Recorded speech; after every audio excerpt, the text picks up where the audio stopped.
একবার থেকে আপনাদের সামনে এসে হাজির হয়েছি।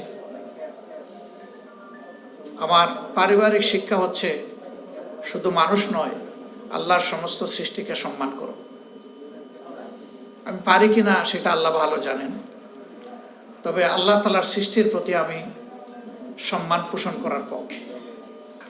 একটা পিঁপড়াকে আল্লাহ তাআলা অহেতুক পয়দা করেননি। আল্লাহ বলেছেন, ও হে মানব জাতি, তোমাদের কল্যাণের জন্যই আমি তাকে সৃষ্টি করেছি।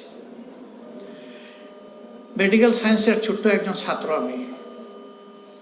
আমি যখন আমার ছাত্র জীবনে বিভিন্ন বিষয় নিয়ে একটু ওই অক্ষরে লেখার বাইরে আমি চিন্তা করেছি, আমি দেখেছি প্রত্যেকটি জিনিস রিয়েলি আল্লাহ তাআলা আমাদের কল্যাণেই পয়দা করেছে।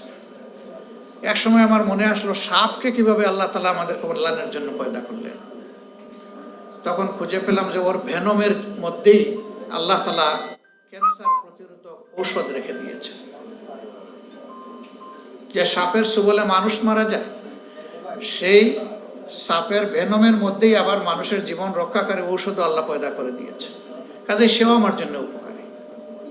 একটা সাপকে আমি বিরক্ত না করলে সেও আমাকে ছোবল দেয় না, তো একটা মানুষকে আমি কেন বিরক্ত করব? মানুষ তো সৃষ্টির মধ্যে সেরা।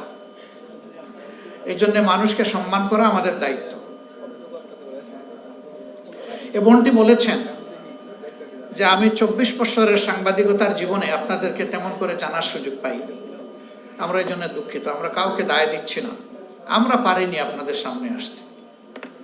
আমরা রাজনীতিবাদ যখন স্পিকার স্ট্যান্ডটা পাই, তখন আমাদের বক্তব্যের 3 ভাগের 2 ভাগ তাকে অন্যকে দোষারোপ এবং গালিগালাজ করা। আমি এটা থেকে আল্লাহর কাছে আশ্রয় চাই। আমার কি আছে আমি সেইটা নিয়ে হাজির হই, সেটাই ভালো। অন্যের মন্দ চর্চা আমার প্রয়োজন নাই, প্লিজ এখানে রেখে দিন।